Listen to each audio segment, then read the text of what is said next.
So, entrepreneurship is something that is highly glamorized today on social media. And there's always talk about the benefits of entrepreneurship. And while there are many benefits to entrepreneurship, there is also a dark side. So, stay tuned because by the end of this video, I'm going to share some of the not so glamorous things about entrepreneurship that you need to know about. Yes, I am going to share 5 things that entrepreneurs don't tell you about entrepreneurship. These 5 things are the things that are not highly glamorized or talked about on social media when it comes to being your own boss. Things I wish someone had shared with me when I first started, but today I am going to share them with you. So let's get into it. Hi there, and welcome back to my channel. If you are new here, my name is Michelle V. Scott, and I am a social worker turned entrepreneur. And I help other social workers like yourself go from being overworked and underpaid to owning your entire 24 hours a day by helping you remove the frustration, overwhelm, and confusion associated with starting a private practice or business. If you are a social worker who wants to own your entire 24 hours by becoming an entrepreneur, then I suggest you subscribe to my channel so you don't miss anything that I am putting out here. So, we're going to jump right into the 5 things. These 5 things that I wish someone had shared with me when I started my entrepreneurial journey. People weren't talking about it. Like I said, entrepreneurship has been glamorized on social media for a long time now, right? People have been doing business and they've been utilizing things like Facebook, Instagram, YouTube, and all of these things to do business, right? And these are great tools to use inside of your business. But one of the things that I noticed about these platforms is everybody just kind of gives you the highlight reel, right? And the highlight reel is just like a trailer for a movie. They show all of these wonderful things that make you very intrigued, but you don't really see the nasty, the little dark back inside of entrepreneurship. And there is always a dark side to something, to anything, right? And entrepreneurship is no different. And so let's get right into the first thing that people don't tell you about entrepreneurship is the immense sense of loneliness or isolation, as I like to call it. Entrepreneurship can be a very isolating activity, right? Because many times as entrepreneurs, we are the people who are the creative geniuses behind the business that we have. And while we might have staff that work for us and we might have people that interact with us, entrepreneurship is something that unless you're having conversations with other entrepreneurs and you're networking, and even then, that's not happening all the time, it can become a very isolating type of situation. You're in the back end, you're trying to make things work, you're trying to get things done. And so you spend a lot of time alone. You spend a lot of time sometimes away from your family, especially if you're going through the launch of a product or service, if you are doing something new in the business, if you're hiring someone new and you're training them. There's so many things that can pull you out of the things, that you're doing with family or friends, right? And it's really important. I talked about it in this video.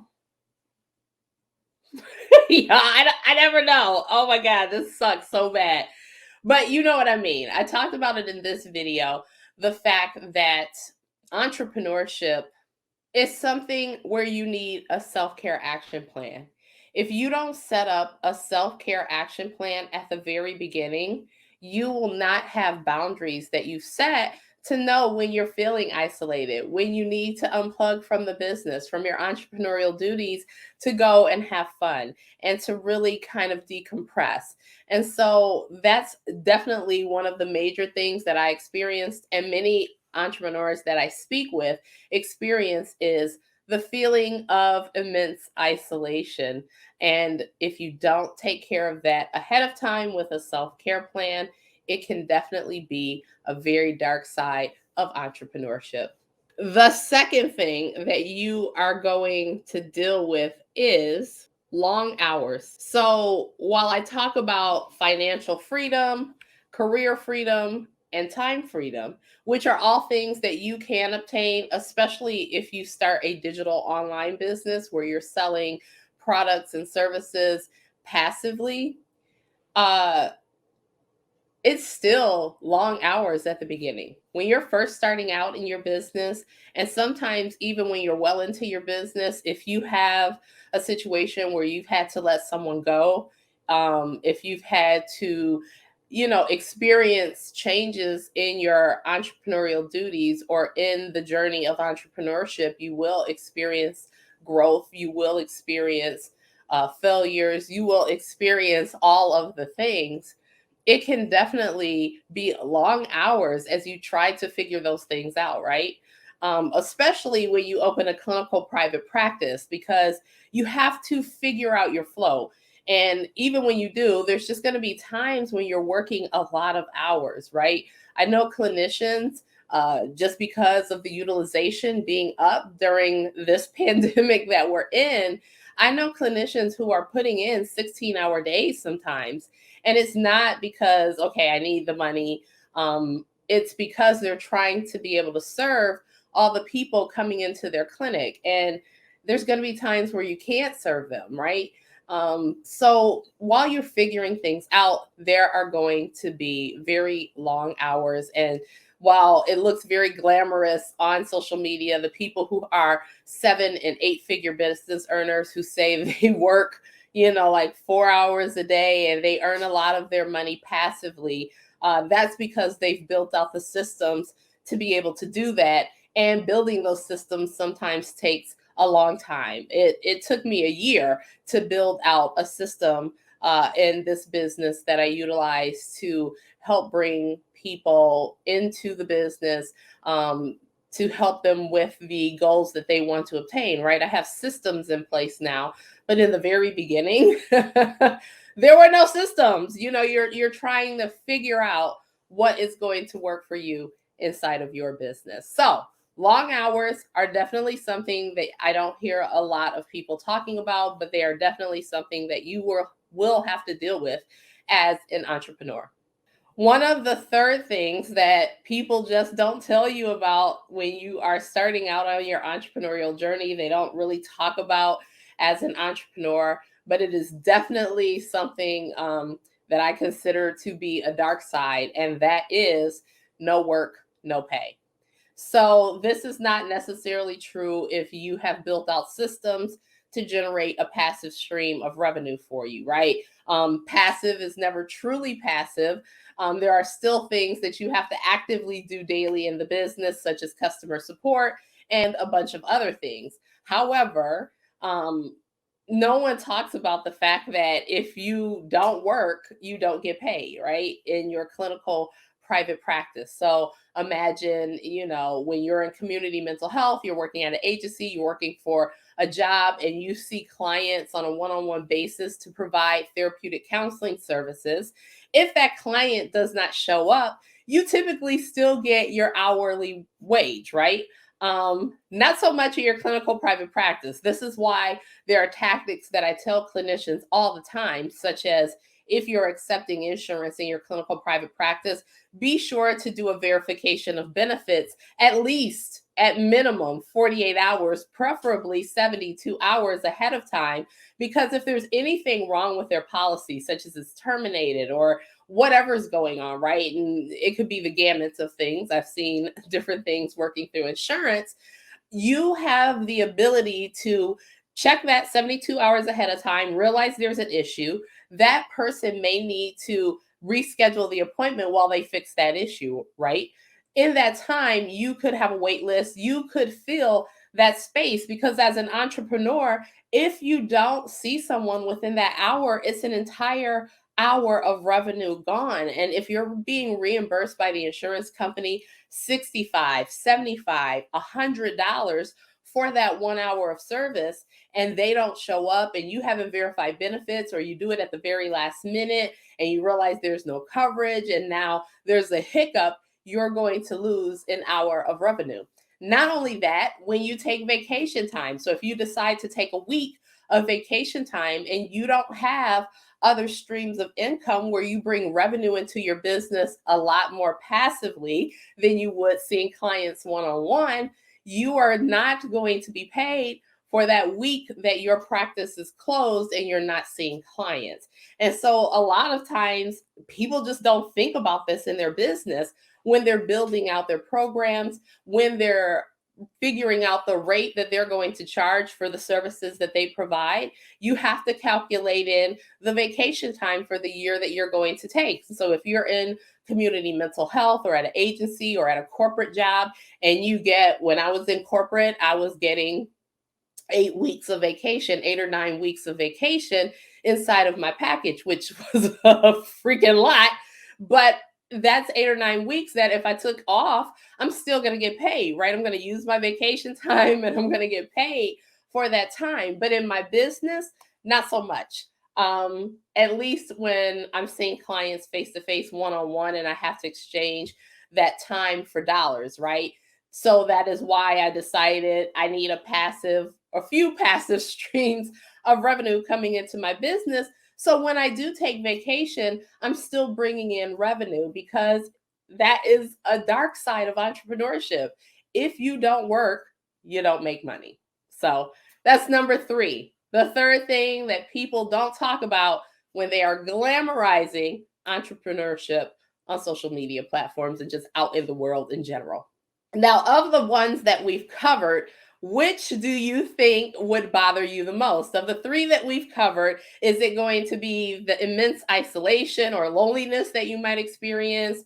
Or is it going to be the fact that you might be working long hours, long hours that may not give you the time freedom right away that you're looking for as an entrepreneur? Or is it going to be the fact that if you don't work, you don't get paid?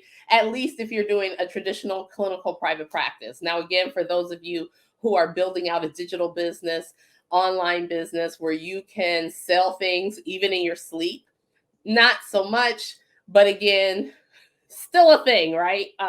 Because what if systems don't work and systems fail and you're not selling things passively while you sleep, and you wake up to the shit show that is customer support blowing up in your inbox because things are not working and you need to fix some piece of tech, right? So jump into the comments and let me know which one of these would bother you the most or like concern you the most about your entrepreneurial journey. Now, one of the 4 things that people don't tell you about when they're glamorizing entrepreneurship is the fact that you will have no benefits. So, what do I mean by that? I literally mean like your health insurance, your 401k, all of these benefits that we kind of take for granted. Yes, you can have these in your business. Usually, though, not at the very beginning. This is why people typically do a transition from working for someone else into their entrepreneurial endeavors, because they need to figure out a game plan about these benefits. Now, some people are married and they're able to go onto their spouse's benefits while they make the transition. Some people, I've known people who have thrown caution to the wind as entrepreneurs and gone out, stepped out on faith and left their job, and they get Medicaid, right? They get the benefits that they help other people enroll in, right? We're very familiar with Medicaid and all of those things. Some people go out into the marketplace because they're making enough money inside of their business that they don't qualify for Medicaid. And so they go out to the marketplace and they purchase health insurance through a government base, right? So they might go through their local Blue Cross or their local Aetna or United Healthcare and get insurance through the marketplace where they're paying monthly for that coverage, right? But this is things that a lot of people, it scares them when they're thinking about taking an entrepreneurial journey and leaving their job to go out and chase their dreams. This is the one thing that can stop people dead in their tracks. But it's also a thing that when I meet with a lot of clinicians, they haven't thought about this. Like, I wanted to leave my job yesterday, but then all of a sudden they sit down when I'm like, okay, well, what have you done about benefits? And they're like, shit, I didn't think about it. So This is one of these things that is not highly glamorized, and it is number 4 on my list. And then finally, one of the last things that really comes up for entrepreneurs that's not glamorized, it's not talked about, it's, definitely one of the dark sides of entrepreneurship is firing people. So you hire people, and there's going to be the potential that you have to also fire people. And that's a tough thing, right? If someone's not performing to standards, if something's going on, and it may not always be that they're not performing. Sometimes you have to assess your business needs, right? This is why you have a business plan. Business plans are huge. I talk about business plans a lot. But this is why you have a business plan, because as you look at the finances of your business, and one thing that I can highly recommend, always look at the freaking numbers. They're like the most important thing in your business. You have to assess, can I keep this staff? Is this feasible for me? Can I keep them full time? Maybe I need to take them down to part time.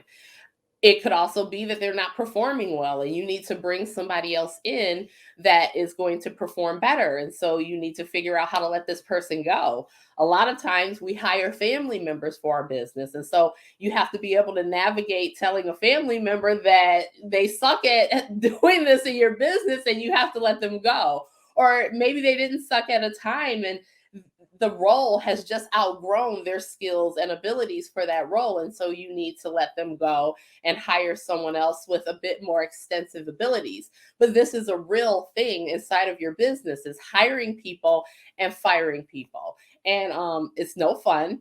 It's no fun hiring, because you have to go through figuring out who's going to be the best fit. But it's a lot easier to hire than it is to fire. Trust me.